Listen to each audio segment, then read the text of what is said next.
Arrancamos. Bienvenidos a cada uno de ustedes. Hoy día vamos a continuar con el Evangelio según San Marcos. Hoy día acabamos el capítulo 1, así que lo que vamos a ir viendo hoy va a ser algo bien interesante. Pero como siempre, hay que hacer un repaso rápido de lo que hemos ido leyendo. Marcos, el autor de este Evangelio, nos está presentando a la persona de Jesús. Marcos ya nos ha ido mostrando que él entiende que Jesús no es solamente un hombre, no es un gran maestro, sino que es Dios encarnado, es Dios hecho hombre. Y lo anuncia con varias profecías y con varias cosas que Jesús ha hecho en el transcurso de este capítulo. Una de las personas que Juan nos introduce en la historia es aquel que preparó el camino de Jesús. Este es Juan el Bautista. Juan el Bautista guía a Jesús, a la gente al arrepentimiento y a bautizarse en señal de ese arrepentimiento. En un momento a otro llega Jesús y Jesús quiere ser bautizado por Juan. Juan duda de bautizarlo porque él no entiende cómo es que él, alguien indigno, va a bautizar al Señor. Pero Jesús le dice es necesario que se cumpla toda justicia. Y lo que sucede es que Juan bautiza a Jesús y en ese momento los cielos se abren, desciende el Espíritu Santo como en forma de paloma y se escucha la voz del Padre que dice: este es mi Hijo amado en quien me complazco. Luego Jesús es enviado al desierto, donde es tentado por Satanás durante 40 días. Jesús pasa esos 40 días en ayuno.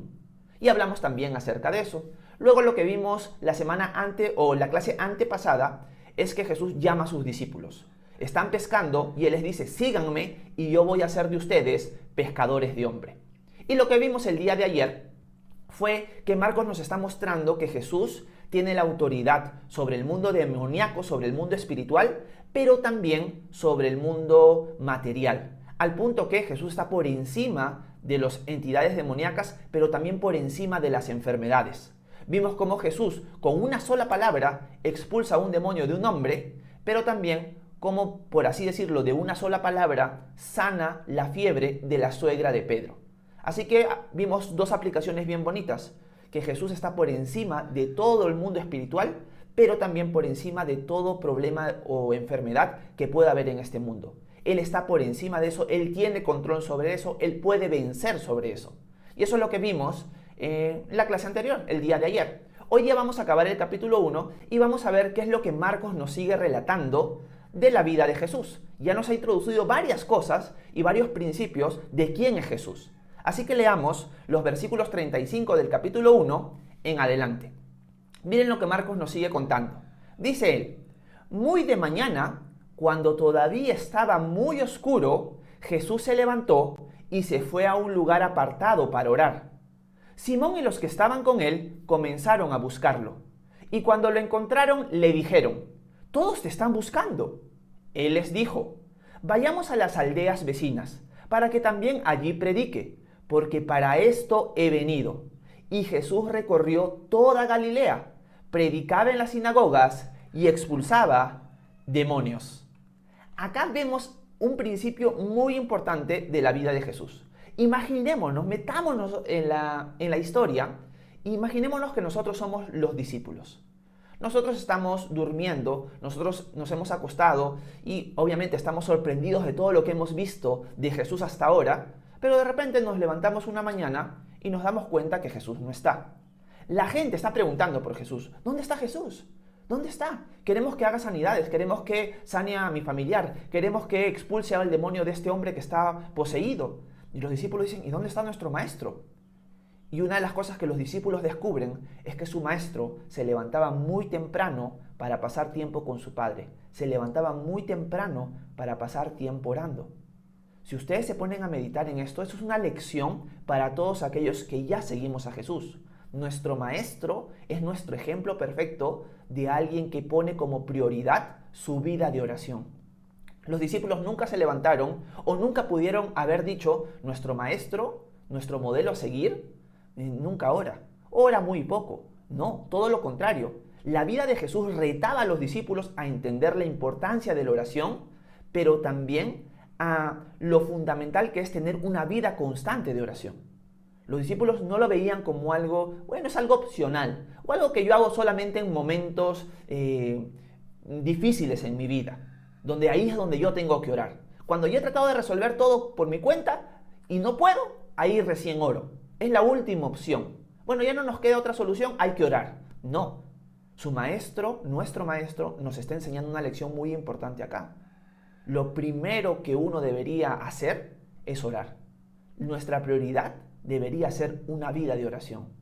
La fuerza de Jesús su poder radicaba en esa intimidad que él tenía diariamente con el Padre. Jesús aprovechaba momentos a solas para pasar tiempo a solas con su Padre. Y los discípulos están viendo con su ejemplo esa lección que ellos van a replicar más adelante. Uno de los discípulos, no de los 12, pero de los discípulos en general, llamado Santiago, es conocido en la historia como aquel que tenía las rodillas de camello. ¿Por qué le decían que tenía rodillas de camello? Porque sus rodillas ya estaban llenas de callos por la cantidad de tiempo que pasaba orando. Quiero remarcar algo bien importante que hoy en día se ha perdido en la iglesia. No en todas, pero sí se ha perdido en general. Y esta es la lección. Para la iglesia primitiva, la vida de oración era fundamental. Era un pilar de su vida espiritual. Era un pilar de la victoria del reino de Dios contra el reino de las tinieblas. Para ellos era muy importante el tiempo de oración que ellos tenían que pasar. ¿Y de dónde lo aprendieron? Lo aprendieron de su maestro, lo aprendieron de Jesús. Una cosa que no vamos a ver en Marcos, pero que sí va a estar en Lucas, es que cuando Jesús escoge a sus 12 discípulos o a los 12 apóstoles, Él pasa toda la noche orando.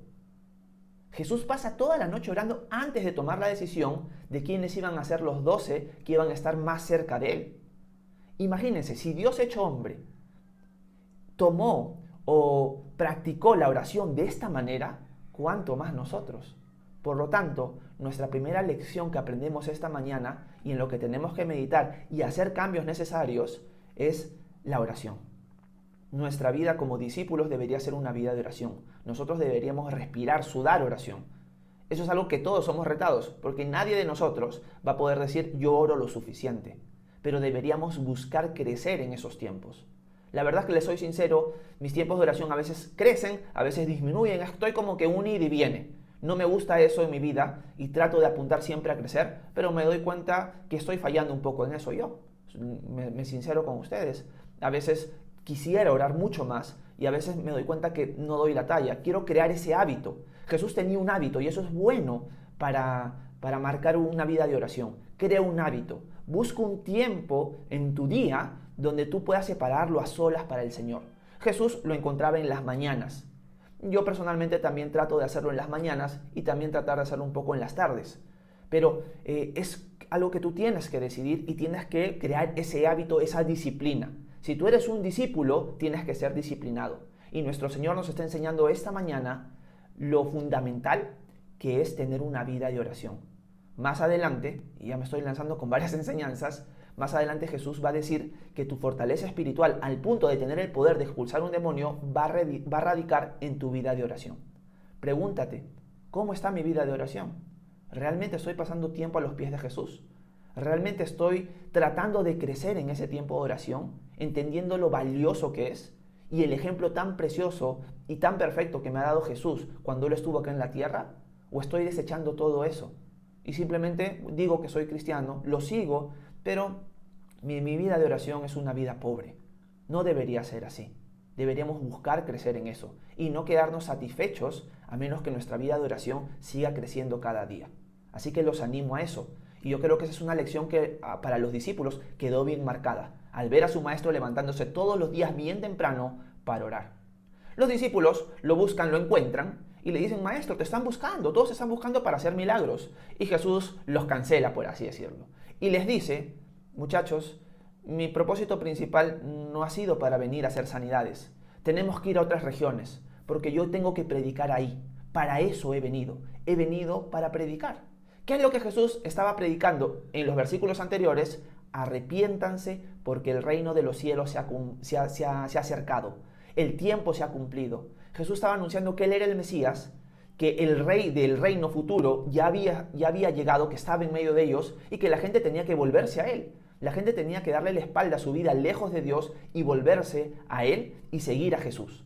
Esa era la predicación de Jesús. Porque Jesús no vino con la intención de hacer simplemente sanidades y ser conocido como alguien milagrero.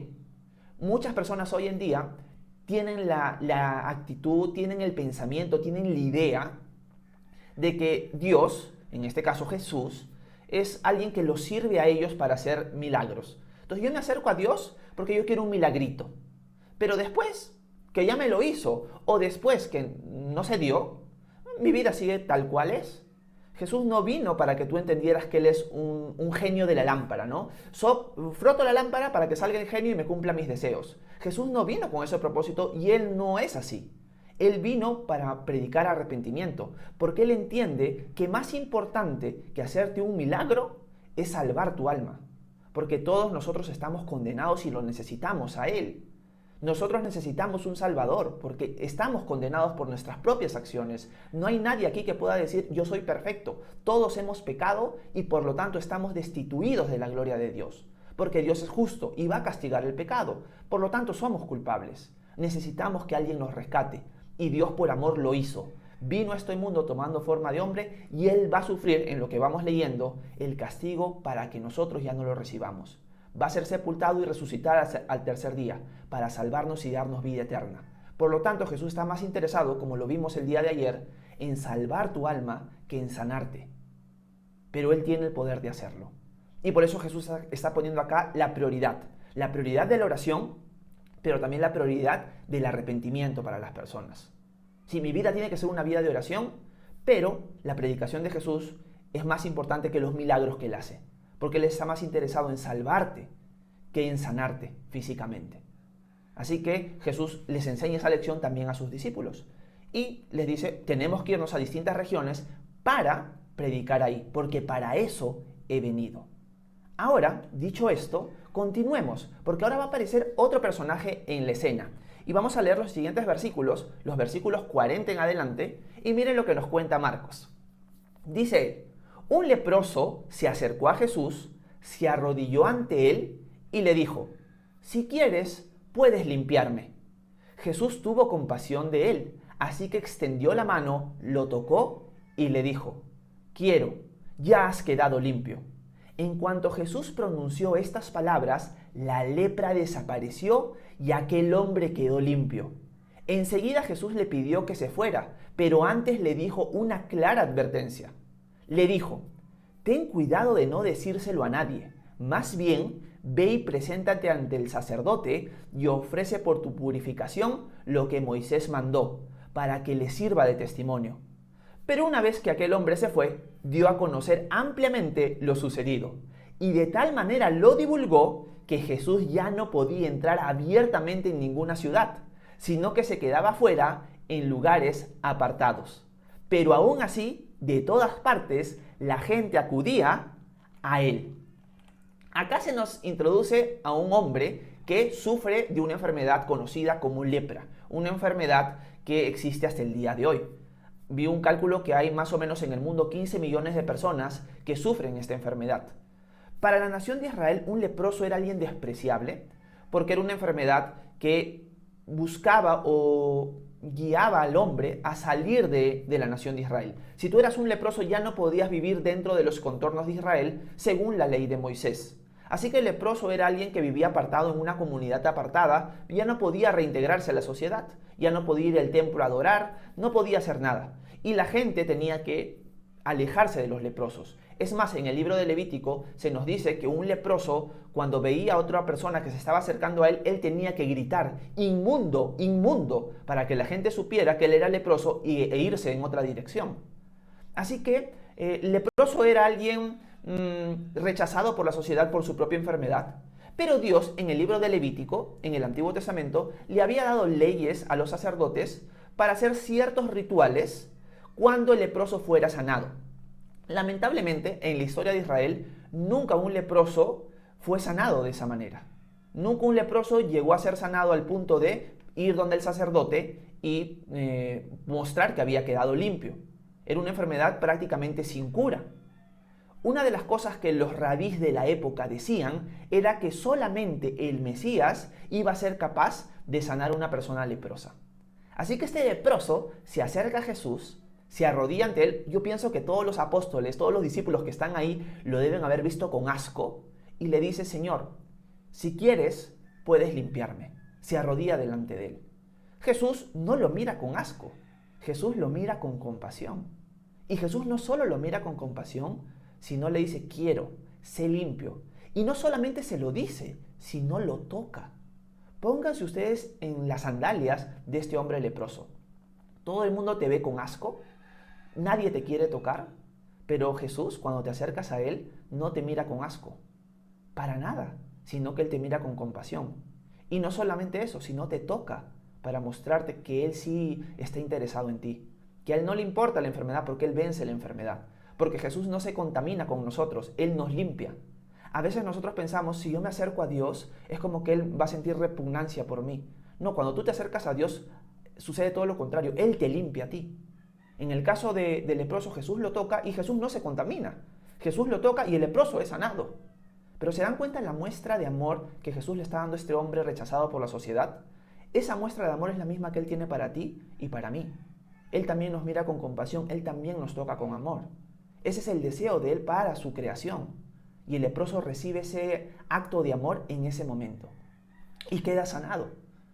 Los discípulos se deben haber quedado sorprendidos de ver que Jesús tiene el poder de sanar a un leproso y que con esto confirmaba que Él era el Mesías. ¿Se dan cuenta de este acto de amor y de este acto de poder? Jesús está demostrando, yo soy Dios hecho hombre, yo amo a mi creación. Aunque el mundo la rechace, yo la amo y yo la quiero sanar, yo la quiero salvar.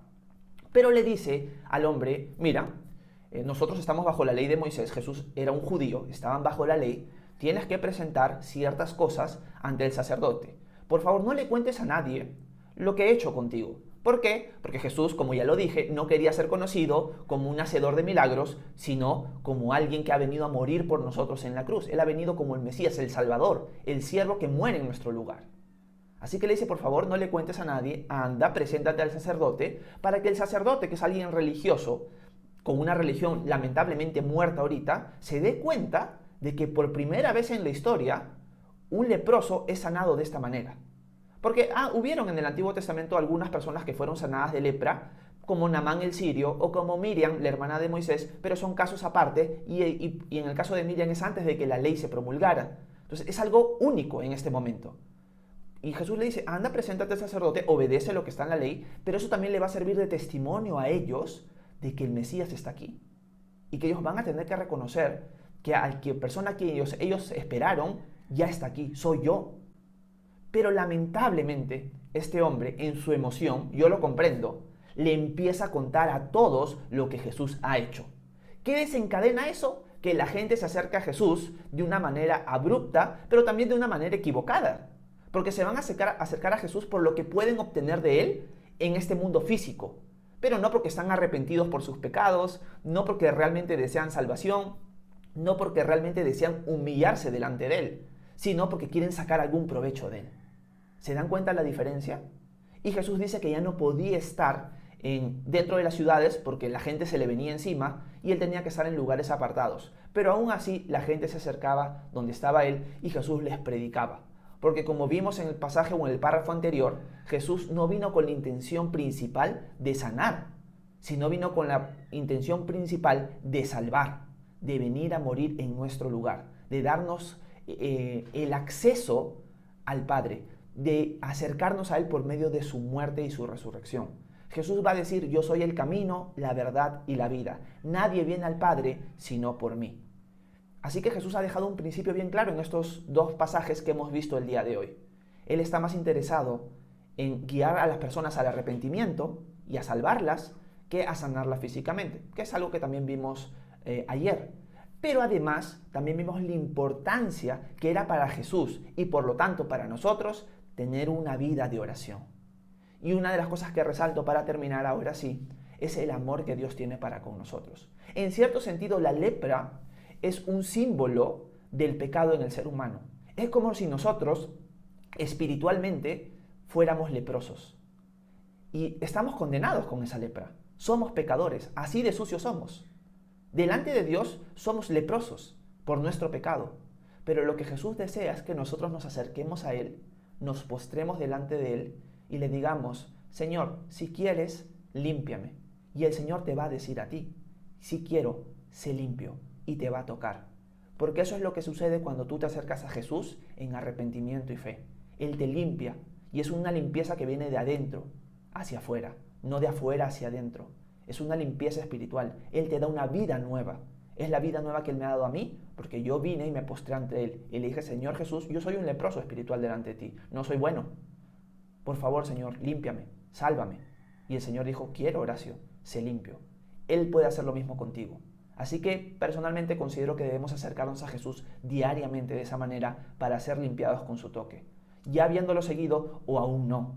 Si no lo has hecho, hazlo el día de hoy. Yo te suplico que te entregues a los pies de Jesús y que decidas seguirlo. Y si tú ya lo sigues, acércate a Jesús diariamente. Si tú dices, Horacio, le he fallado, acércate, Él te limpia. Su toque te limpia. Acercarte a Él no lo contamina a Él, te limpia a ti. Así que yo los animo a eso el día de hoy. Muchas gracias por haber prestado atención a este pequeño devocional. Si tienen alguna pregunta de lo que hemos leído, por favor déjenla en los comentarios para resolverla. Gracias. Vamos a ver.